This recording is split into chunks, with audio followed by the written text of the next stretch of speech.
Thank you, sir. Okay, Mighty. Pati yun, check ko ha.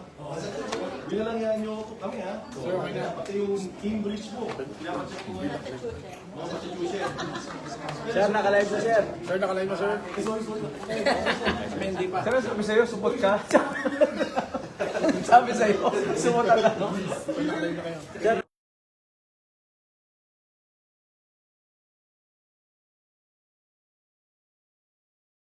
So may mga na hindi nakakaintindi ng kupal, oh.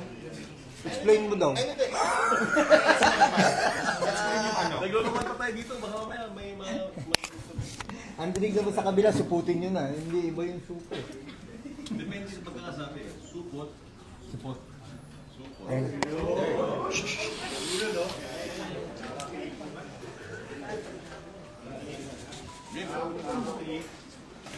Isa na yan, Peter. Monty.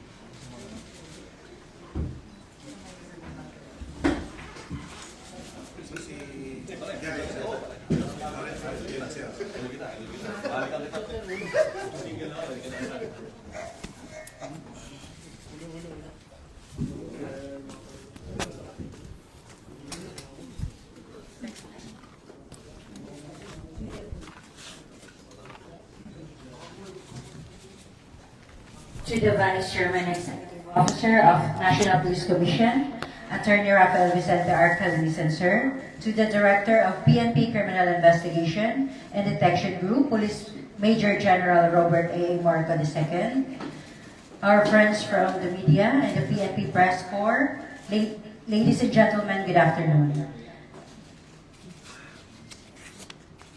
Let us hear the statement of our Vice Chair on the arrest of Norman Mamusin, also known as Francis Leo Marcos. Sir.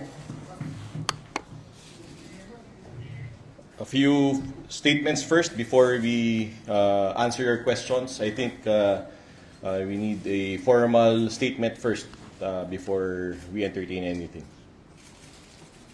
Una, magandang hapon po sa ating lahat. To our friends in the media, and of course to the Filipino people.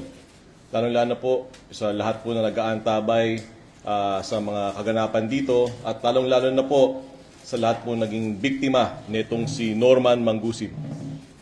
We are here today to announce the arrest of Norman Mangusin, aka Francis Leo Marcos. Actually, may isa pang pangalan yun. Norman Antonio Alejandro.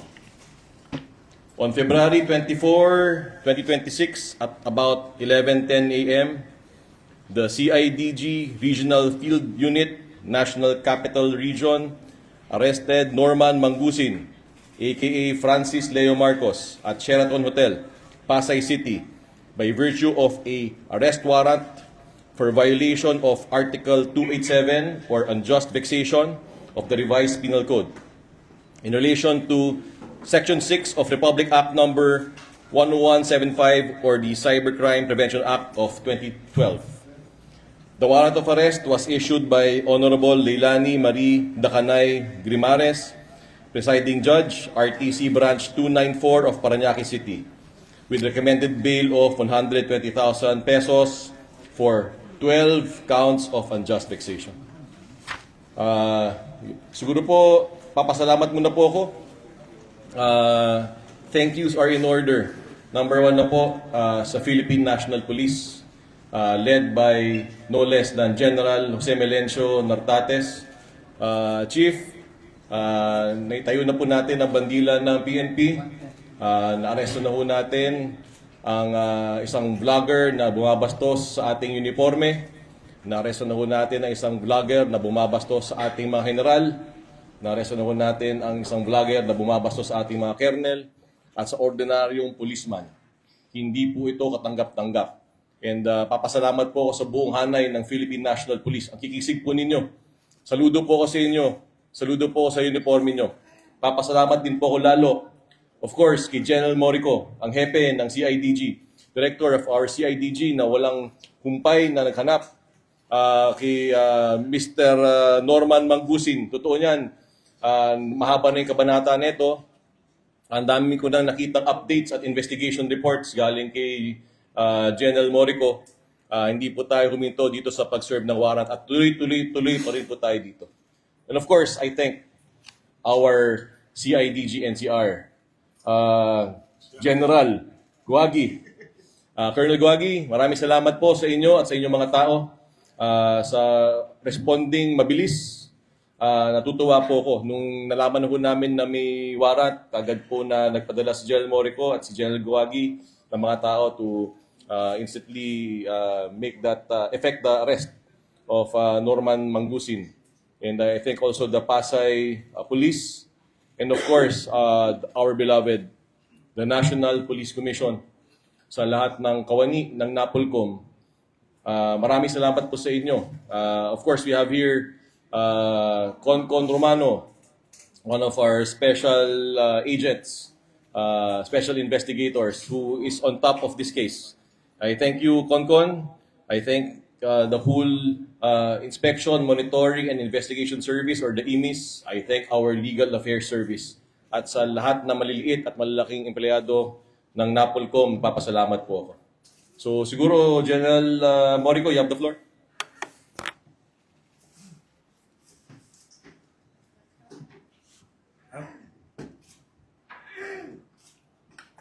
Statement siguro, sir. Magsabi ka lang, mag-hello ka lang sa... Yes, sir. Yes, sir. We will be continuously investigate yung mga kasi right now kasi during the time sir na nakuha siya naka-vlog pa, so marami nang pumunta doon sa RFU NCR para magreklamo na naman po ng scam and estafa cases. So we will be continuing the investigation, and we are encouraging also yung mga complainants to please come forward andito sa CIDG. We will be entertaining yung any reklama na idudulog ng mga affected na biktima. Thank you. Okay, siguro one more thing, no? Dito si Mangusin. May gusto ka bang sabihin sa amin, Mangusin? Kasi wala ka nang ginawa kundi mag-vlog. Lahat na lang, sasampalin mo. Wala ka bang gusto sabihin sa amin?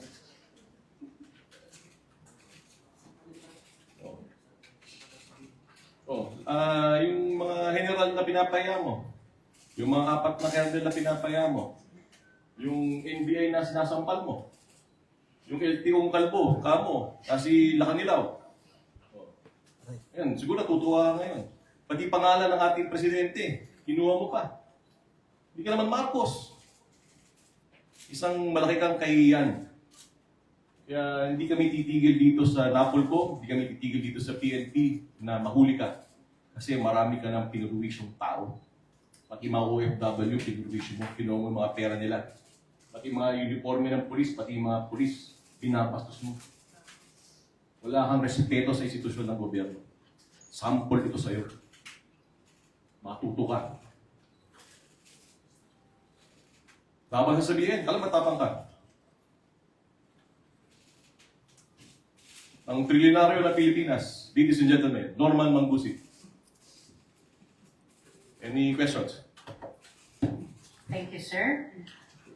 Let us proceed to the question and answer. Before asking question, please identify yourself and your agency. We have a list. First, in the list is Ma'am Laia Ilagan from the UNTV. Good afternoon, sir. Sir, pwede pong malaman yung background ng kaso? Sino po nagsampa sa kanya ng kaso? Meron pong isang vlogger na nag-file ng unjust fixation laban sa kanya. Tawag na lang natin siya sa pangalang MG. Hindi ko yata masasabi yung buong pangalan niya dito sa television. Yung pong taong ito ay nag-file ng unjust fixation, meaning nabastos po siya at ang kanyang mga pamilya. So lumabas po yung warrant niya kanina. At yung po kasong na-file niya noon, kanina lumabas. So karaka-raka po nung nalaman po namin, nag-coordinate na po agad ang NAPOLCOM sa CIDG at ito pong magiting na si General Morico ay agad po nagpadala ng mga tao para madakip itong si Mangusin. So siguro baka nandito nga I saw MG outside. maybe he might be invited. Might be a good idea to invite him here. Maybe someone can call him from downstairs. Yes.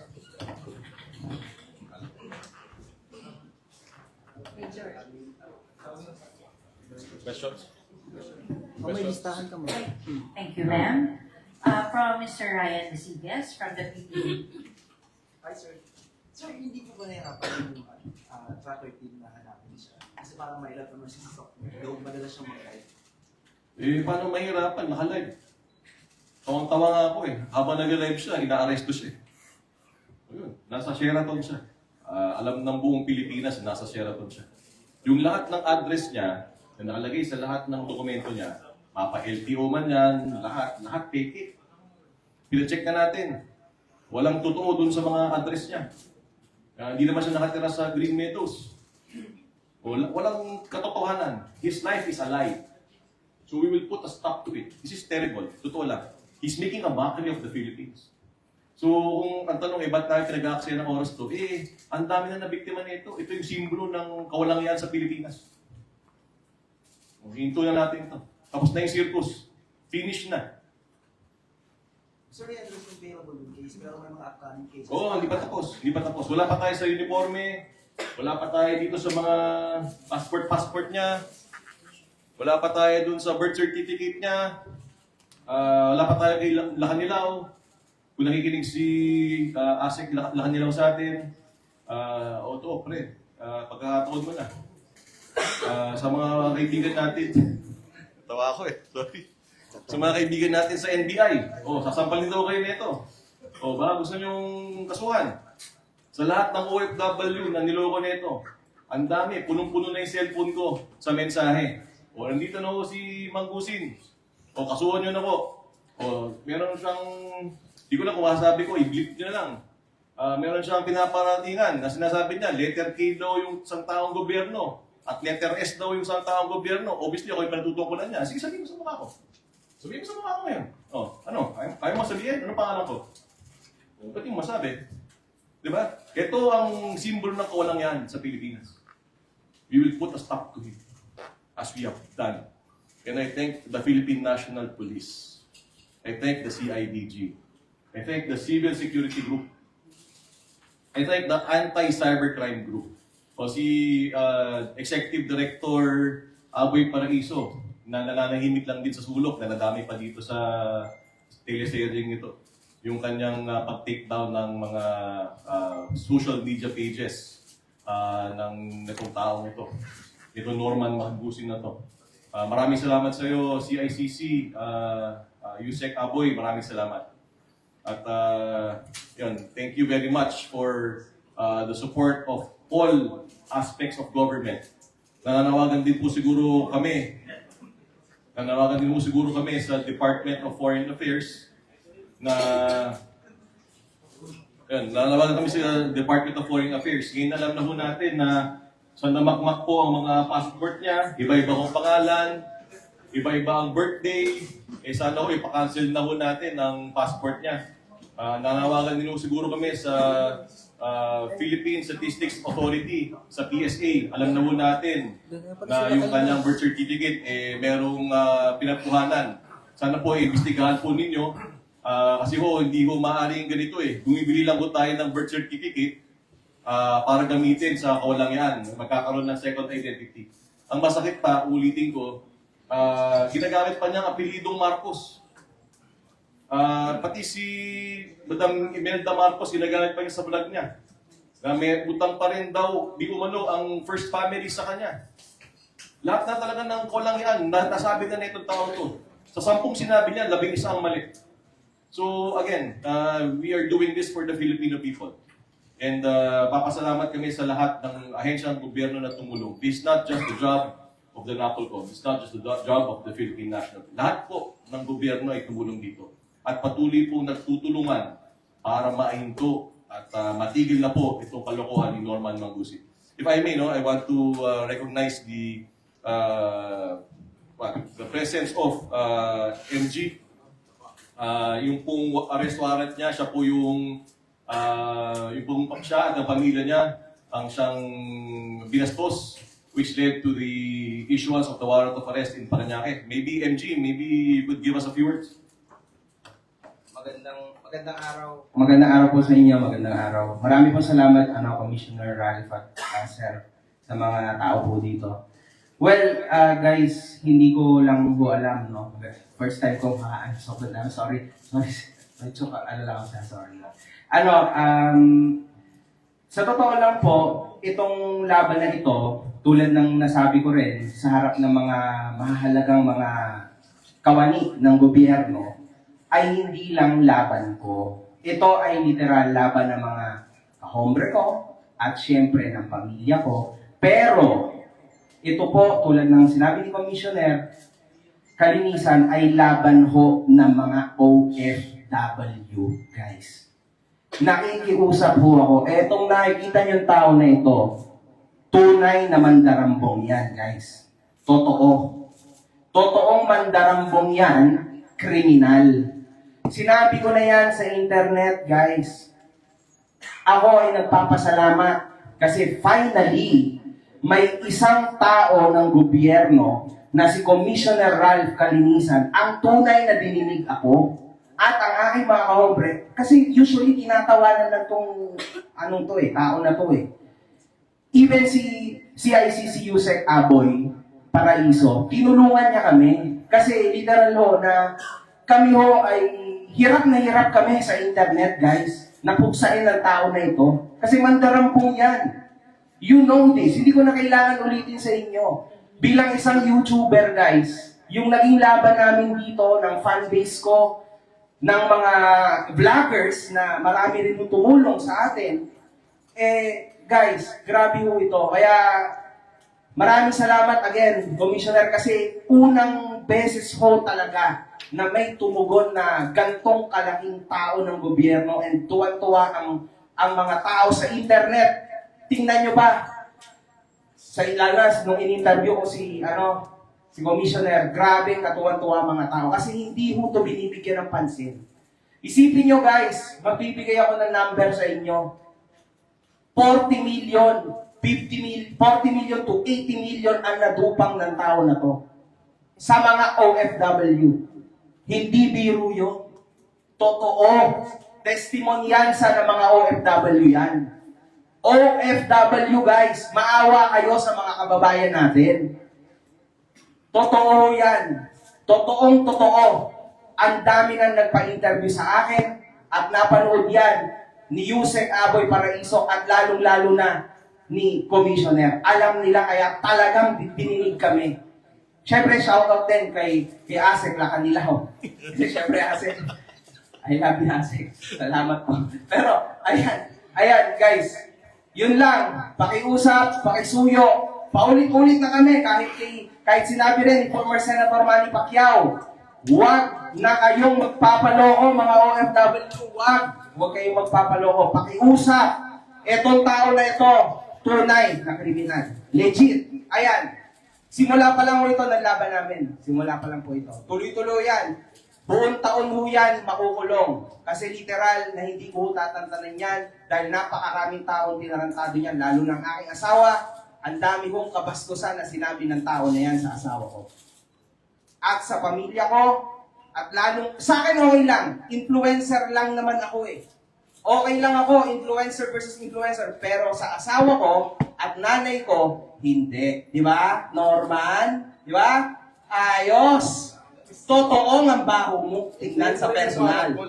Ang baho mo, hinayupak ka. Hindi mo rin yung warrant mo. Okay, no problem. Haharapin ko yan. Oo, naunahan lang ako eh. Oo, pangit ka kasi. Yan lang pangit Pwede yan. pala yan unjust vexation, ganyan pala kay media. Pwede pala yan. Nananawagan din po ako. Ganyan pala yan, unjust vexation lang, ipinahiya niyo ako sa buong Pilipinas. Nananawagan din po ako sa isang napaka-importanting tao, kay Senator Manny Pacquiao. Senator Manny, nandito po kami ngayon sa CIDG. Si Norman Mangusin po ay nasa CIDG. Naghanap po ng dalang. Kailangan po yata ng pagkain galing po sa inyo. Senator Manny, yung pong pinto ng CIDG ay bukas po para sa inyo. Kung pupunta po kayo, text nyo lang po ako. Sasamahan ko po kayo para magbigay ng pagkain kay Norman Mangusin. Thank you, sir. Another question from Ms. Karen de Guzman of ABS-CBN. Jeff, tayo na. Hello. Okay. Sir, Sir, wala na po bang gusto sabihin po si Sir, kayo last statement lang po para madepensahan niyo po yung Sir, sige. Baka lang sige, para just to be fair po, ano po bang gusto niyong sabihin? Sige, ba't ako kayo na, sir? Ako po, lahat po ng binibintang nila, natapos na ho noong 2020 pa, naging kaso ko na ho lahat yan. At nakakwit ho ko dyan. Ngayon ho, yung laban namin ni Makagago, ako ho ang unang nagsampa ng kaso sa kanya. Oho, ako ho unang nagsampa, ako unang nawaran. So, ang just fixation lang, kung ipahiya niyo ako sa buong Pilipinas, grabe, para akong pumatay. Yung sinasabi niyo marami ko inistapa, 2020 pala, ang dami nang nagsasabi niya, wala naman nagkatotoo, kahit isa. Tapos papahiyain niyo ako, national TV, yung ganito. Rakesyo ako daw ay nagmura kay ganito. Merong dahilan ho yun kung bakit ako nakapagsalita ng hindi maganda sa isang. Huwag kang umiyak! Tanga ka! Iyak! Meron hong dahilan yun. Wala. Pero ang totoo yan, ang justification lang, ipinahiya niyo ako buong Pilipinas na ganito, grabe. Mas mabigat yung kinaso ko sa'yo, hintay mo warrants mo. Deserve mo yan! Deserve! Pako mo! Buti nga sa'yo! Sinamay-damay mo ako! Hampas lupa ka! Kanya. Any questions? Again, I congratulate the whole Philippine National Police.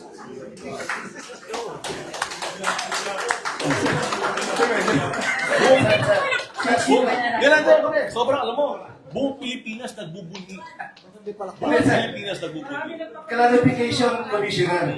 Kasi nga pinagmamalaki niya, ang just fixation lang, nilalang niya. That is bailable. Paano kung nakalaya yan? Anong gagawin? Natay pa siya. Ang daming kasong iba. Hindi kami napapagod. Kanina, nagkasama rin natin ang CIDD sa ating opisina. Nagibang mga kaso ang inahain sa kanya. Pati nga ako Diba, tinawag niya akong letter T. Tinawag niya akong letter S. Ako mismo, magpa-file ng complaint yung mga sandamakmak na OFW na nag-text sa akin, na nandyan din sa labas. Hindi iantayin niya lahat ng kaso niya. Magsawa siya sa lahat. Diba? Pati siguro si Asek na kanilaw. Pare, nanawagan na ako dito. Iniritan ka na rin naman nitong tao to. Magsama-sama na tayo dito. Ito na natin itong kalokohan na itong tao to. Thank you, sir. Sir June Veneracion. Hindi pa po yung pagtanda. Hindi pa po, sorry. Sorry pa po. Kay Sir Makagago. Opo. MG. Sir, sorry. MG. Ano na lang yung MG. Okay. Sir, kasi unjust vexation po yung pinaso niyo po sa kanya. Kanina, ang dami niyo po mga binabanggit na problema sa OFW, ganyan. Pero ano po ba yung pinakaugat? Bakit unjust vexation po? Unjust vexation kasi literal na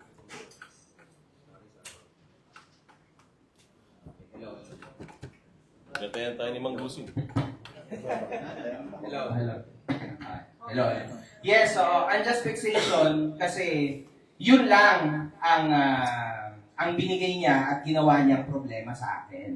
Okay? Pero libel yun ay marami pang susunod.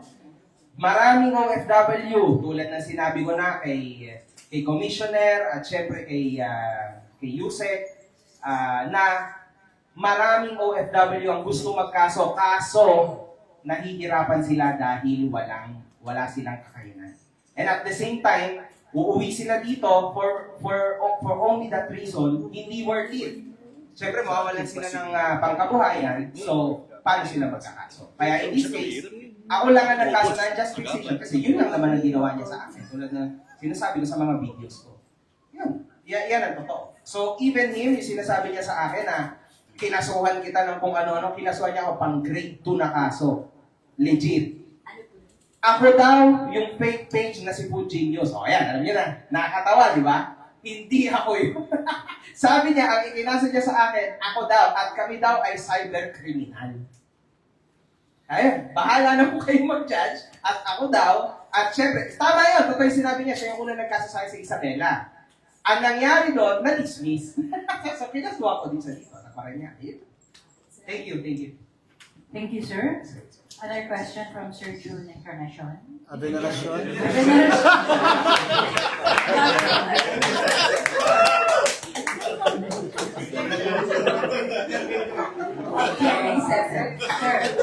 Naka-live pa naman tayo. No, question for Director Morico. Sir, paano ba tumatakbo yung modus? Kanyo, sabi nyo kanina, after na mabalitaan na na-arrest siya, may mga reklamo nakarating sa inyo. Ano po yung takbo ng reklamo at ano ang nirereklamo sa kanya? Particular. John Veneracion po. Kasi tsaka na sir. No problem, sir. No problem. Total, chill naman tayo dito. Hindi, pag may mga, hindi kita nasasagot kasi classified yung ibang mga lakad namin. Okay lang, sir. But anyway, sir, ganito po. Hindi lang naman nung mahuli siya. Marami pang mga cases na Wala yata ang audio, sir? scam. Lapit. Long press yata yun. Yan. Scam, unjust vexation, yun po ang mga kaso niya. Na, ano. Paano po siya And nakakapagpas estafa. ng direkto? Paano niya inigan? Di ba madalas siya? Yeah. Colonel Yagi also. I didn't have the time kasi na manood ng mga vlog na mga ganyan. Pero based on the yung briefing sa akin po ng investigators namin, yung anti-fraud unit ang may hawak po ng kasong ito. Is nakukumbinsi nilang magbigay ng pera through Paymaya and GCash. Mga sa abroad po 'yon. Yan ba yung under the guise na mag-humanitarian ka? Yeah. Parang gano'n? Yan humanitarian help. Opo. O ikaw nag-diagi ba kami? Add something. Ito po. Namit ko si Yan nung during the pandemic. So ang pinapalabas niya kasi is pandemic hero siya. No? At ang ano niya is nagtumutulong sa mga tao. Alam niyo naman yan, di ba? Mula sa optical daw hanggang sa ayuda, hanggang sa kung ano man ang bigas, kalabasa.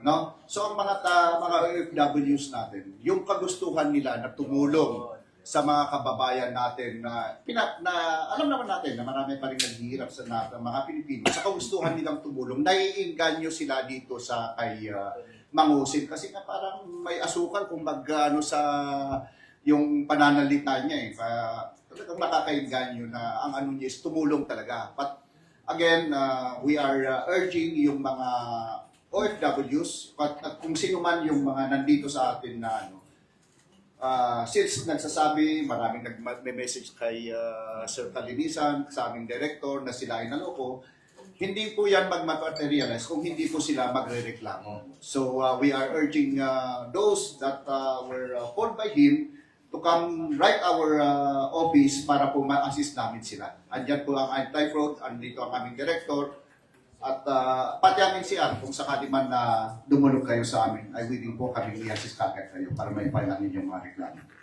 Thank you, sir. Pwede mo pakomentuhin si aming imis, si Investigator Romano. Kunti salita lang.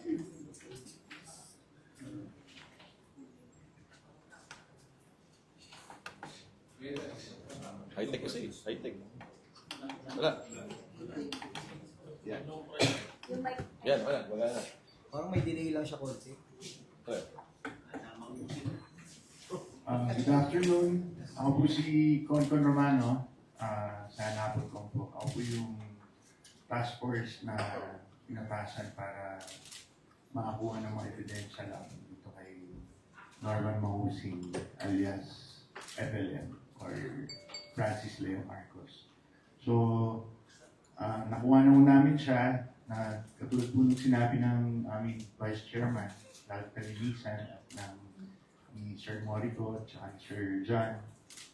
Nagpapasalamat din kami sa suporta ng PNP at dun sa mga taong ibang nakausap namin sa ibang ahensya na tumulong sa amin para makuha ng ebidensya. So, asahan niyo po na hindi po matatapos po rito. We will keep on digging and we will try to give justice to everyone. So, maraming salamat. Thank you, sir. 2 more questions, sir, if you may permit, sir. From Glenn Hueco of DZBB. Sir, naging mainit yung mga tag mo. Sir, naka-FB live lang tayo ngayon kasi tinatanong din ng iba. Parang hindi ba naging too personal yung approach dito kay Mahusing since pati kayo ay pinatamaan ito? Totoo, hindi ko eh. Totoo, ayoko nga sana patulan.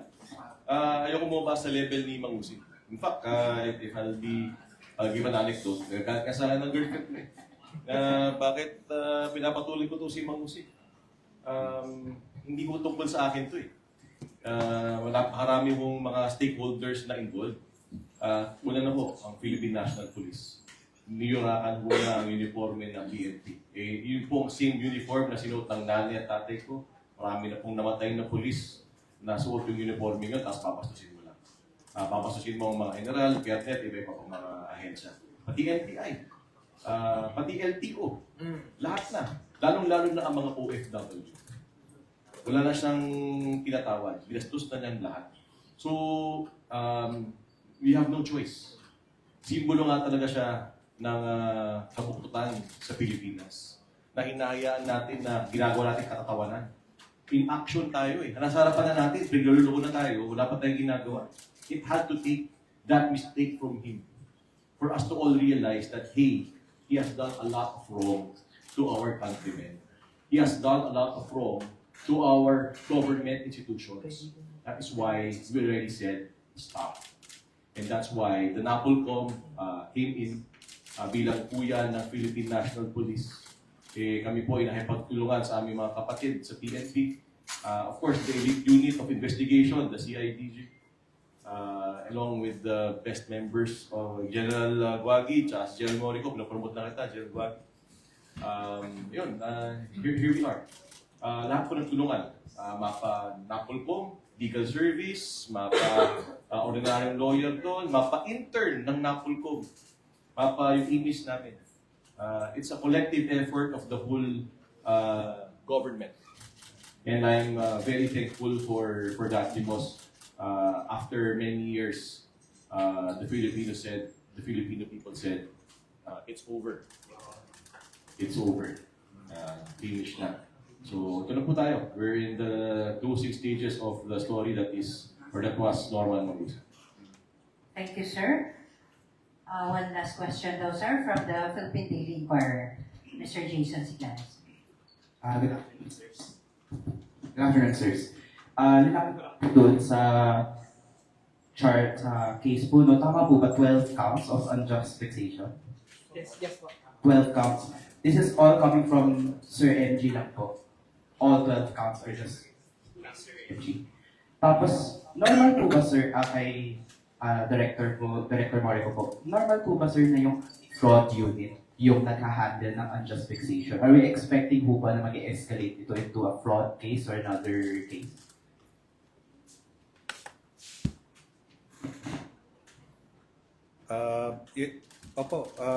Aside from unjust fixation kasi, karamihan ng mga nagre-reklamo ng FWs are scam connected. That's why anti-fraud unit namin ang humahawak. Tapos sir, what about po yung case for unauthorized use of uniform? Si IDG na rin po nag-take cognizance doon? Or another unit po ba, sir? Si IDG po, sir. As per directive coming from our BCO. Kumusta po progress doon, sir? Yung ongoing po, ipapile namin yung kaso. Last na, no? Last na. Hello. Yung to answer your question na, like fraud. Pangalan niya, fraud ni. Saan ka nakita ng taong dala-dalawa birthday? Saan ka nakita ng taong na tatlo pangalan? So nananawagan ho rin kami. So meron kaming letter to the TSA. Meron din kaming letter to the DFA. We're requesting can you please look into it? Because everyone knows, 100 million Filipinos know that he's not a Marcos. And he's using the name of the president. The first family, Marcos, he's not.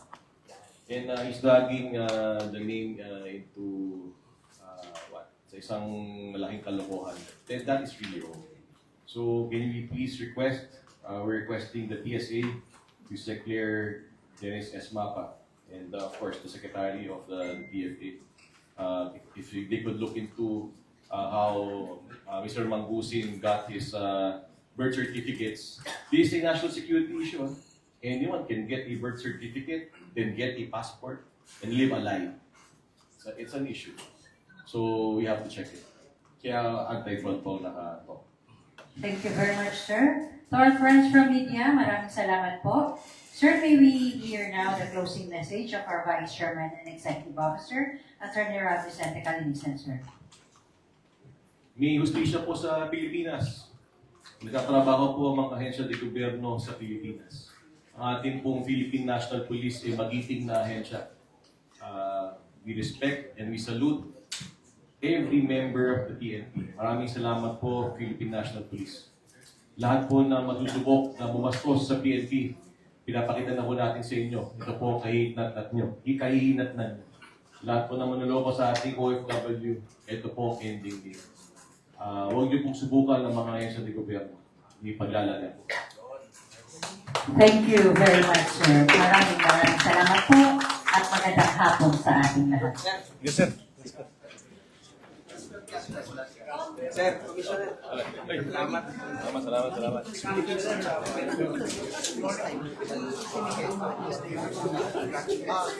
Thank you po.